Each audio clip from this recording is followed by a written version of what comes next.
it's an honor. It's an honor for me to be with you. I wish that I could follow Kevin Rudd's example and offer a few words to my hosts in their language, but I can't. And so what I will do is offer a few words to you in my native Swedish. Oh, maybe that's not a good idea. I'll stick with English. As I said, I'm very pleased to be here today to talk about something that has been, it seems to me, a very important idea in the United States, really since the founding of the Republic, if not before the founding of the Republic. An idea that I think still has a powerful, if arguably waning, hold on Americans, which is that the United States, in its governance, its politics, its mission, its place in the world, is unique. And in its most extreme version of this idea, is qualitatively superior to other nations. The idea I'm talking about is exceptionalism. Over the last 2 centuries, prominent Americans have described the United States as an empire of liberty, a shining city on a hill, as the last best hope on earth, the leader of the free world, and the indispensable nation. These enduring tropes explain, I think, why all presidential candidates feel compelled to offer ritualistic praise to America's greatness, and why President Barack Obama landed in hot water early in his first term as president for saying that while he believed in American exceptionalism, he also believed in British exceptionalism, Greek exceptionalism, or any other country's brand of patriotic flag waving. What's less commonly noted about that speech, and again, this was early in his first term, was what he said after that. He talked about why, in his view, America is exceptional. And I quote, "I think that we have a core set of values that are enshrined in our Constitution, in our body of law, in our democratic practices, in our belief in free speech and equality that, though imperfect, are exceptional." Most recently, some of you may remember, during the crisis over Syria and the possibility of a US military intervention just a few weeks ago, Obama said this in arguing for that intervention. Quote, "Terrible things happen across the globe, and it is beyond our means to right every wrong. But when with modest effort and risk, we can stop children from being gassed to death and thereby make our own children safer in the long run, I believe we should act. That's what makes America different. That's what makes us exceptional. With humility, but with resolve, let us never lose sight of this essential truth." So what do we mean by this American exceptionalism? The term does have, I think, real intellectual grounding. As used by scholars, it refers to the ways that the United States has differed historically from other countries, and in particular with the nation-states of Europe.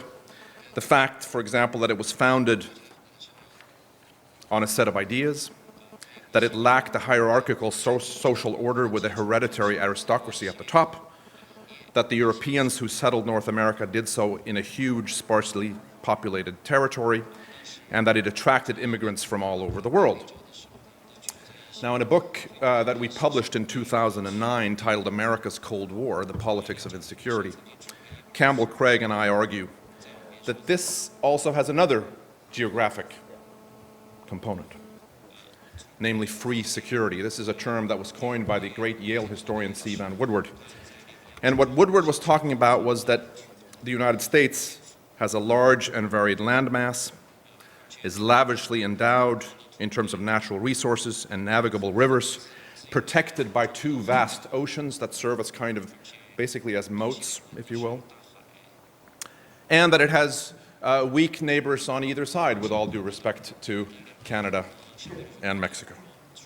This free security, according to Woodward, allowed the country to develop differently, condition its responses to international conflict in profoundly important ways.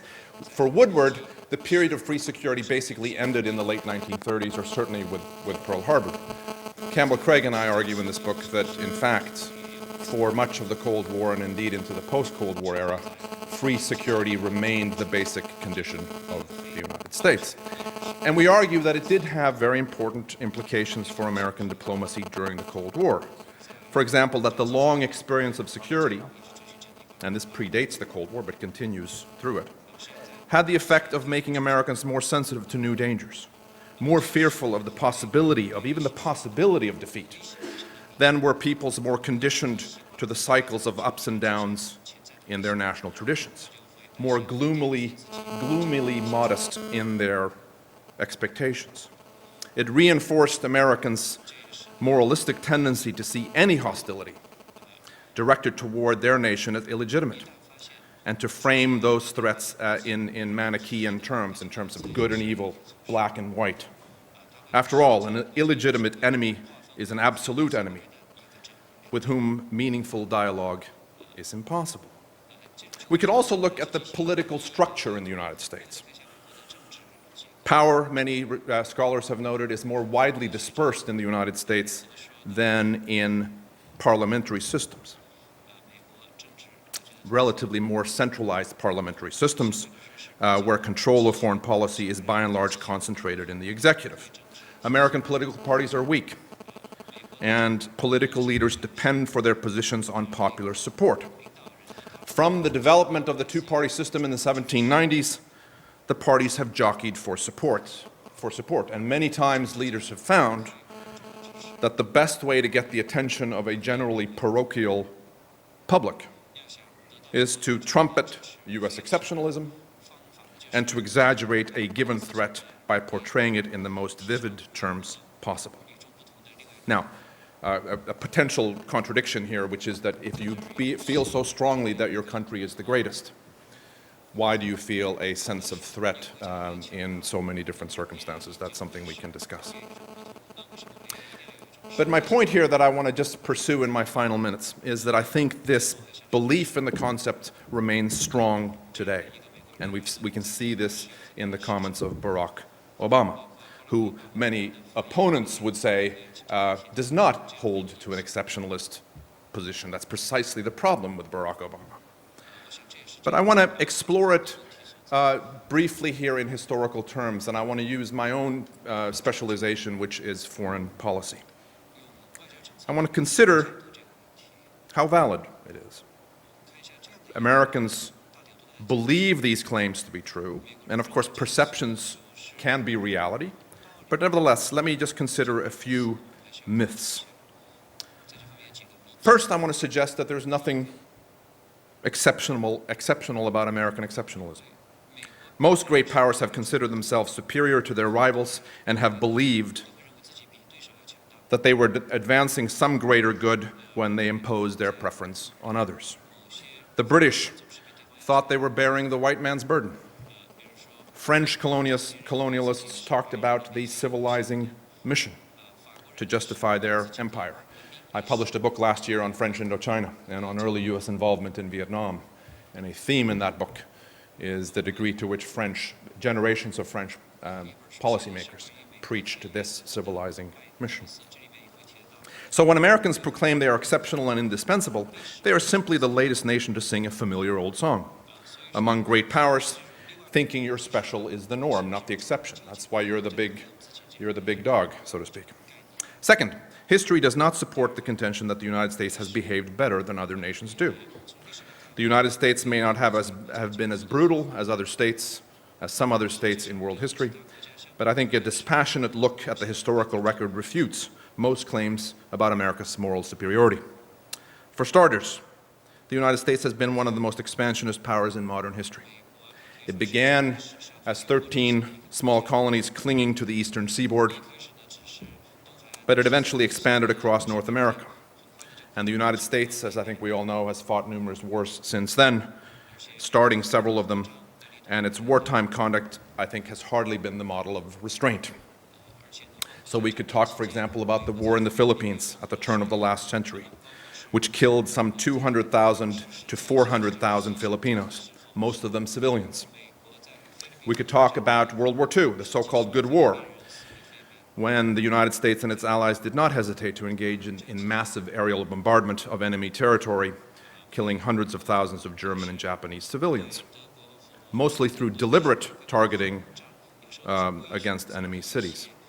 During the Vietnam War, which has been the focus of my own research for much of my career, the United States dropped more than 8 million tons of bombs from 1962 to 1973 on vast portions of Cambodia, Laos, and Vietnam itself, including tons of napalm and lethal defoliants like Agent Orange. The United States talks a good game on human rights and international law, but it has refused to sign most human rights treaties and is not a party to the International Criminal Court. So my point here is that the United States leaders have done what they wanted to do when confronting external dangers, and have usually paid relatively scant attention to moral principles along the way. The third myth of American exceptionalism that is difficult to sustain is that America's success is due to its special genius.